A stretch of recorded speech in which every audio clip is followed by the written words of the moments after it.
साथीहरु सबैजनालाई नमस्कार। म चाहिँ आज थुक्पा पकाउँदैछु किनकि नानीहरुले थुक्पा खाने भनेर हैन थुक्पा पकाउँदैछु। नानीहरुको खुसी नै आमा बाउको खुसी भन्छन्। आमा बाउको खुसी रहेछ। यहाँ हेर है नानी यसरी गर्ने अनि यो यसरी हेर्ने पाको पाकेन भनेर यसरी चेक गर्ने पाकेछ। म नानीलाई सिकाउँदैछु पनि साथीहरु नानीहरुलाई सिकाउनु पर्यो।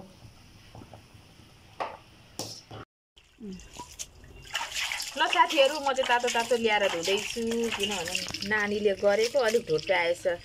पानी उमालेर लाउनु पर्ने चिसै पानीमा डुबाइदिन्छ र चाहिँ यहाँ चाउमिनको तयारी हुँदैछ साथीहरु। रेडी भयो है। अब थुक्पा चाहिँ यो सोखुले पकाएको। यहाँ हेर्नुस् अब हामी चाहिँ यो चनाको रसमा अचार हेर्छ दाग्मी भन्छ के हो भाइ कस्तो छ थुक्पाको टेस्ट गरी हेर्छु ल।